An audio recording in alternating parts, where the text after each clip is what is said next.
大家好，欢迎收看爱上电子。今天咱们看一下机械式的微波炉电路。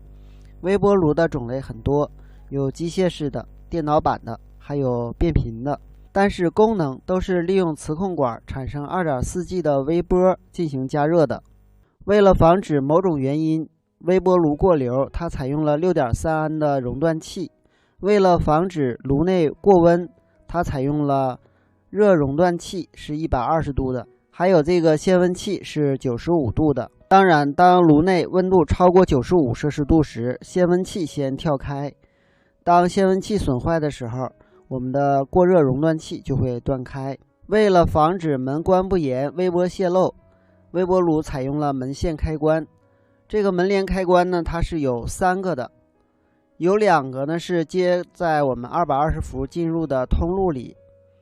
当开门时，这2个开关是断开状态，而我们这个门监测开关是闭合的。但是当某种原因使门帘开关损坏，或者是炉门变形的时候，如果门关不严，这个门监测开关呢，它是不能够打开的，这样这个门监测开关就会短路输入电路，从而呢使熔断器熔断，保证微波不会泄漏。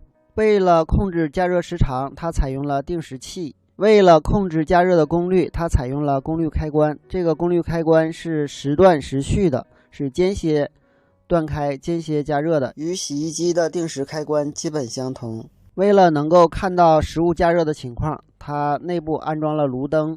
为了使食物加热均匀，它采用了转盘电机。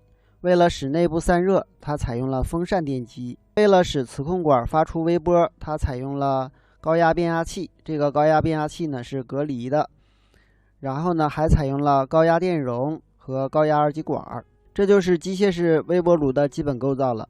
下面我们看一下它的工作过程。220伏火线通过熔断器、过热熔断器、门帘开关、定时器、功率开关或者是解冻开关，把这个电压加到变压器的这端。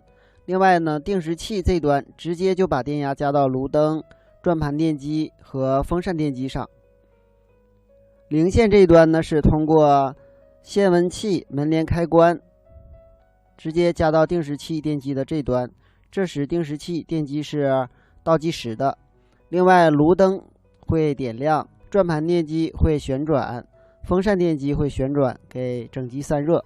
由于变压器有了供电，在高压变压器的初级产生交变的电流，在次级呢就会产生交变的电压。由于它的次级比初级圈数多，所以呢它是一个升压变压器。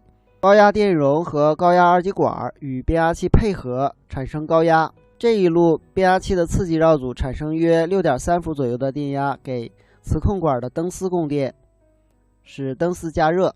而变压器的这个升压绕组当正半周的时候，给电容的这端充正电。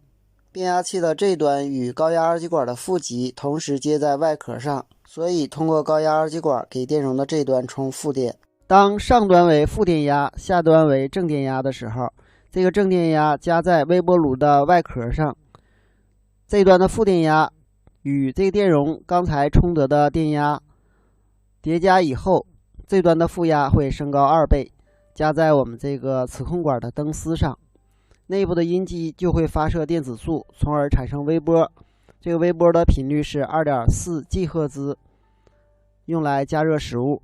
当整机不供电的时候，我们要检查一下熔断器是否损坏。如果熔断器损坏呢，我们要检查门监测开关是否有问题。如果熔断器没有损坏，我们要看一下过热熔断器、限温器还有门连锁开关是否损坏。如果前面的元件都没有损坏，我们就要检查定时器是否损坏。如果定时器没有损坏的话，炉灯、转盘电机还有风扇电机都应该是能够正常工作的。如果炉灯、转盘电机和风扇是正常的，而后边不发出微波，这样呢，我们要检查这个升压变压器，主要检查升压电容、升压二极管。磁控管损坏呢，有的时候是灯丝这2个端子是漏电的，不是说灯丝内部是短路，而是端子是塑料的，由于塑料漏电，所以呢导致磁控管不加热。好，今天咱们就到这里，谢谢大家，再见。